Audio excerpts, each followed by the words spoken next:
Hello tout le monde, j'espère que vous allez bien. Aujourd'hui, on se retrouve pour parler du fait d'oser être soi, du courage qu'il faut pour être soi. Je vais vous laisser le temps de vous connecter et moi je vais tester ce spray qui m'a été envoyé. Vous savez, je mets un spray à chaque fois pour commencer mes lives et du coup, c'est Terramana qui m'a offert gentiment, qui m'a envoyé au Cambodge la brume Gaïa en spray. Je suis très heureuse. Je voyage toujours avec Terramana. J'avais déjà le vague émotion. Vous n'allez pas voir la vague émotion. Et puis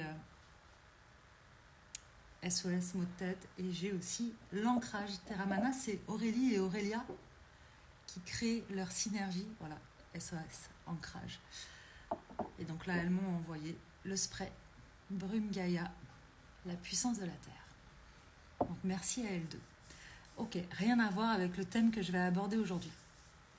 Je vous ai partagé tout à l'heure en story le fait que une des entrepreneurs qui a rejoint la tribu Holistic Business avait à un moment donné eu peur face à une pépite qu'elle a entre les mains, c'est-à-dire que elle est coach, elle a une spécialité, mais dans cette spécialité qui est commune à d'autres coachs, elle a un truc en plus, une pépite en plus.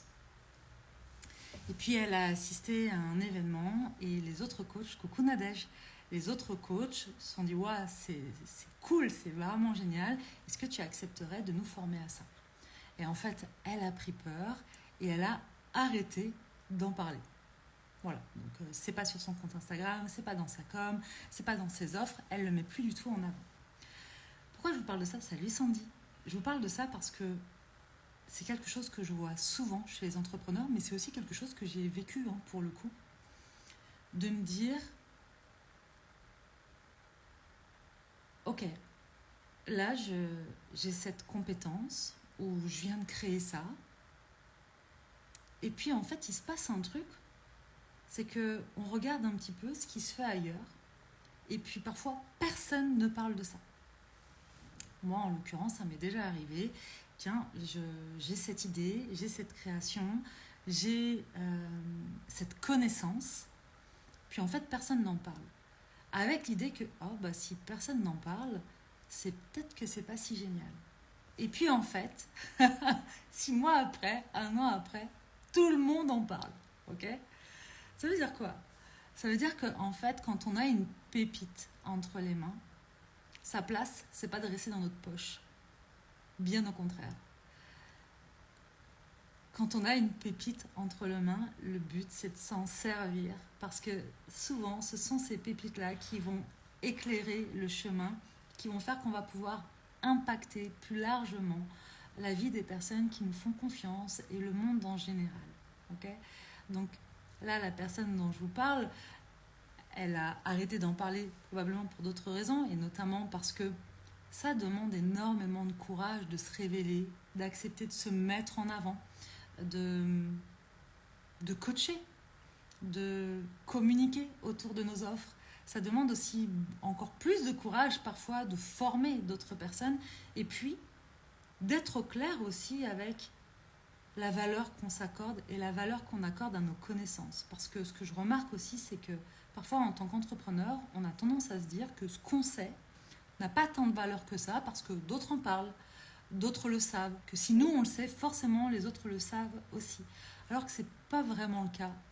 Il y a, et ça je vous l'avais partagé la semaine dernière pendant la première masterclass qui était offerte, c'est que il y a des personnes qui vont en savoir moins que vous, qui vont en savoir autant que vous, et d'autres personnes qui vont en savoir plus que vous.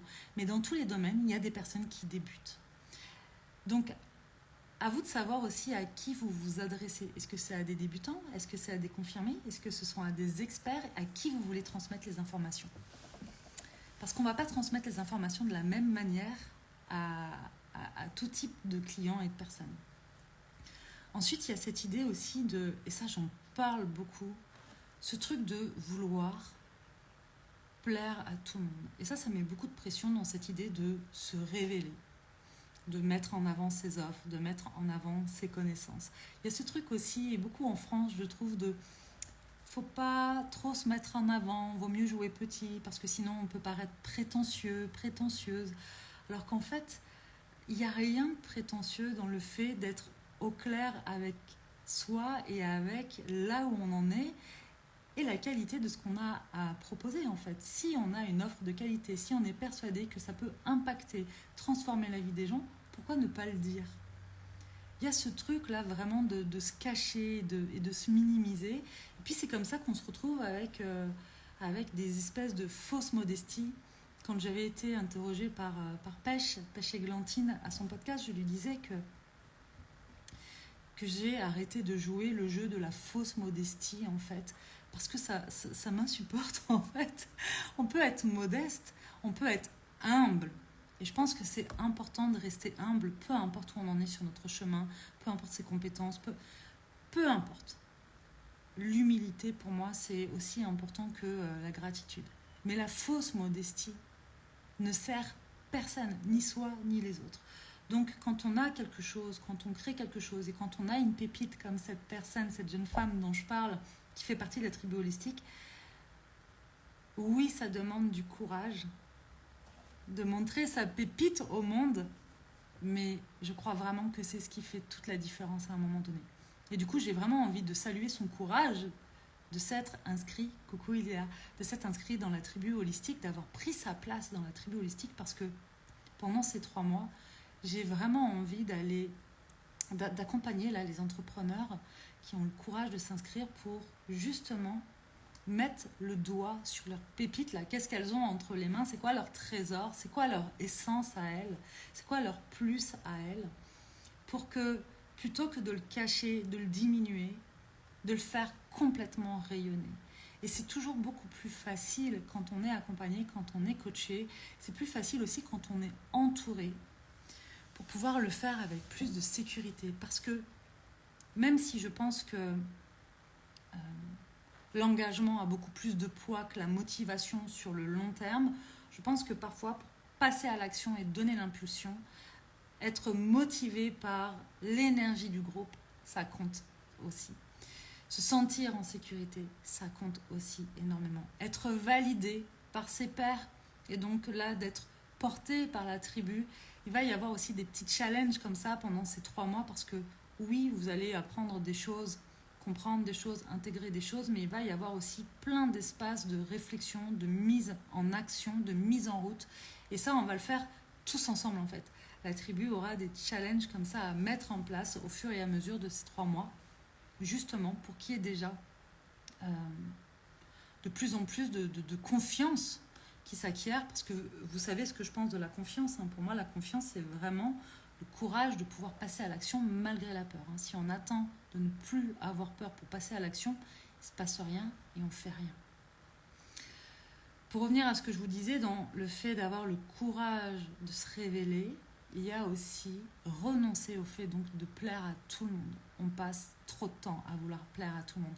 On met trop d'énergie dans le fait de vouloir être la bonne personne, la gentille personne, la personne qui dit oui à tout, la personne sympathique, la personne souriante, la personne... Ben en fait, on met tellement d'énergie là-dedans qu'on n'a plus d'énergie pour l'essentiel. Donc il ne s'agit pas de plaire à tout le monde, il ne s'agit pas d'être la bonne personne pour tout le monde. Je vous l'ai partagé dans le post d'aujourd'hui, il s'agit surtout d'être la bonne personne déjà pour soi. Okay, est-ce que je m'aime moi quand je fais ça? Est-ce que quand je dis ça ou que je fais ça, est-ce que quand je dis oui là ou quand je dis non là, je suis alignée à moi, à mes valeurs, à ma vision, à mon énergie? Est-ce que je suis en train de prendre soin de moi? Est-ce que je suis en train de faire un pas de plus vers mes rêves ou pas? Est-ce que je suis en train juste de me tirer une balle dans le pied en fait, juste parce que je veux que les autres m'aiment? Je crois que c'est important aussi de se souvenir qu'on a parfois cette espèce d'envie bizarre de vouloir être aimé de tout le monde, alors que nous-mêmes, on n'aime pas tout le monde. On n'aime pas tout le monde. Il faut arrêter de se raconter des histoires. Déjà, on n'aime pas tout le monde et on n'a pas forcément envie de travailler avec tout le monde. Moi, je n'ai pas envie d'accompagner tout le monde. J'ai envie d'accompagner des personnes qui sont prêtes pour ce qu'on propose, qui sont prêtes pour ces enseignements-là, qui sont prêtes à dépasser une forme de peur et d'inconfort, parce que la transformation, l'évolution, ça se fait pas que je claque des doigts et ça y est, c'est terminé en fait. Si quelqu'un vous promet ça, franchement, mais fuyez, parce que non, non, non. Passer à l'action, ça demande du courage. Aller regarder en soi, ça demande du courage. Transformer, laisser aller des parts de soi et pour en révéler d'autres, ça demande du courage. Tout ça demande énormément de courage. Est-ce que ça doit se faire dans la souffrance et la douleur? Non, heureusement. On peut aussi faire ça avec plus de fluidité, d'où les accompagnements du type de celui qu'on propose là pour les entrepreneurs. Mais avant ça, on a aussi Holistic Origin pour les personnes qui ne sont pas entrepreneurs, mais même pour les personnes qui sont entrepreneurs, mais qui ont envie plutôt d'apprendre à se connaître, de développer estime, amour de soi et confiance en soi, donc pour avoir des bases vraiment solides, pour pouvoir répondre à ses besoins. Et puis là, aujourd'hui, il y a Holistic Business, donc vraiment pour les entrepreneurs, pour aller encore plus loin dans cette connaissance de soi à travers son business, pour vraiment créer et développer quelque chose qui soit en lien avec qui on est. Et donc, mettre en valeur cette fameuse pépite dont je vous parle. Alors, plaire à tout le monde, c'est plaire à n'importe qui. Oui, plaire à n'importe qui, ou sinon, pendant longtemps, je disais, plaire à tout le monde, c'est plaire à personne, en fait. Parce que, oui, tu fais pas de vagues quand tu essayes de plaire à tout le monde, et quoique, je pense que d'ailleurs, même quand tu essayes de plaire à tout le monde, il y a toujours des personnes à qui tu ne plais pas. Donc, en fait, on s'épuise pour un truc impossible. Et plus, et ça vraiment je crois que c'est quelque chose qui est important, plus on va être soi, plus on va impacter. Plus on va impacter, rayonner, plus nos messages vont circuler, plus on va être critiqué aussi. C'est ok. Par contre, il y a des personnes qui vont adhérer. Et ces personnes-là, elles vont vraiment adhérer. Et cet impact-là, qu'il va y avoir sur leur vie, va être d'autant plus puissant et précieux. Donc c'est aussi revenir à soi à chaque fois en disant, mais pourquoi je fais ça? C'est quoi l'essence de ce que je suis en train de faire là? Si on met son ego un peu de côté là et son besoin d'être aimé et validé de tous, pourquoi je fais ça? Pour qui je fais ça? Est-ce que je veux être aimé de tous et donc juste pour moi, ou est-ce que ça m'éclate de transmettre par exemple et de savoir que ce que je suis en train de transmettre, ça peut vraiment faire la différence dans le quotidien de quelqu'un? Donc revenir à son pourquoi, c'est hyper important. Et ça, cette question de pouvoir honorer cette pépite qu'on a tous, plutôt que de la laisser bien cachée dans sa poche, de l'honorer, de la mettre en valeur, ça vaut quand on est entrepreneur, mais ça vaut aussi dans sa vie de tous les jours. Là, tout à l'heure, j'ai répondu à une question concernant la vie de couple. La personne disait, en gros, comment ne pas perdre sa personnalité quand on est en couple. Mais c'est la même chose, en fait. C'est comment on honore cette pépite qui est en nous et comment on accepte d'être soi et de prendre le risque. Parfois, bien oui, on va moins plaire à l'autre, même s'il nous aime, même si on partage sa vie avec cette personne-là, ben on ne va pas être d'accord sur tout. Et c'est ok. Mais à force de vouloir fuir le conflit, l'inconfort, parce que pourquoi on fuit le conflit? Pourquoi on veut pas pourquoi on ne veut pas déplaire aux autres? Pourquoi on a peur de déplaire aux autres? Tout simplement parce qu'on a peur de ressentir l'inconfort en nous, en fait. Cet inconfort du rejet. C'est dur. Je pense que le rejet, c'est une des choses les plus difficiles pour l'humain à accepter. C'est pas naturel parce que c'est ancré profondément dans notre cerveau la plus archaïque qui soit que être rejeté, c'est une mise à mort. En gros, c'est dangereux parce que si on est seul, on meurt. Mais non, aujourd'hui, en 2023, si votre clan d'origine, il vous rejette, s'il y a 10 personnes qui vous rejettent, il y en a 10 autres qui vont vous ouvrir les bras. C'est pas un problème, en fait. On peut connecter. Donc, c'est comment aller remettre de la sécurité à l'intérieur aussi pour pouvoir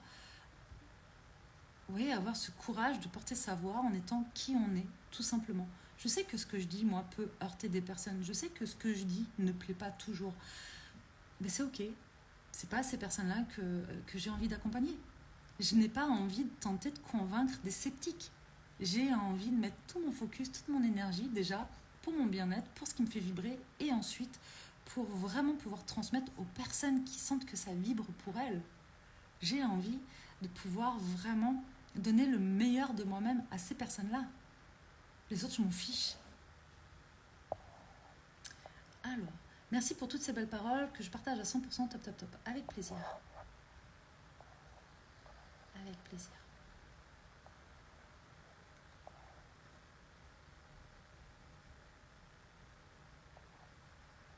Coucou tout le monde.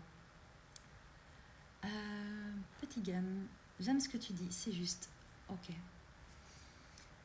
Donc, je crois que peu importe ce que vous faites et ce que vous proposez, regardez et honorez votre pépite et mettez-la en avant. Mettez-la en avant. Parce que je crois que c'est ce qui fait aussi la différence entre un coach et un autre coach, par exemple. C'est ce qui va faire la différence entre le moment où on a l'impression de ramer, où on se compare, où on tente plein de choses. La différence qui se crée, c'est au moment où on arrête de tenter plein de choses et qu'on va à l'essentiel en se servant et en mettant en avant ce qu'on a à notre disposition en nous. Oui, aussi, on peut se servir d'outils, de stratégies, d'organisation. Mais tout ça, c'est un socle pour venir sécuriser, en gros, et soutenir notre énergie pour faire ensuite et être qui on est, tout simplement, et ce qu'on a à faire. L'amour et l'attachement s'entremêlent-ils?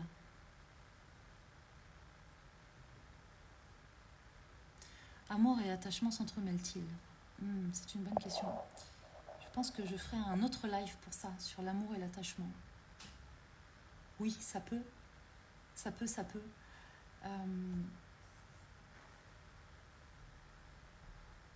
En fait, c'est la notion d'attachement, elle est très intéressante parce que elle est aussi conditionnée parfois par nos blessures liées à l'attachement. Mais oui, oui, ça s'entremêle. Il y a plein de choses autour de l'amour, faut pas être trop fusionnel, faut pas être ceci, faut pas être cela. On se met beaucoup de pression autour de l'amour. Je crois que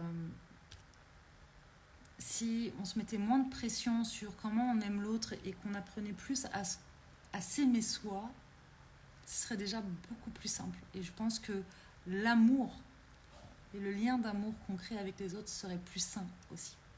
Voilà. Sabrina, ça résonne. Bon, c'est cool.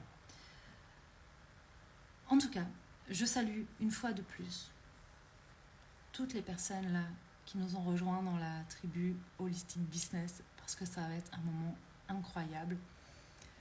Je sais qu'il va se passer plein de choses pendant ces 3 mois entre le début et la fin. L'expérience et la transformation va se faire, c'est certain. Pourquoi? Parce que ces personnes vont être guidées, vont être coachées, vont être accompagnées et on va passer à l'action pendant ces 3 mois. Donc il y aura un avant et il y aura un après.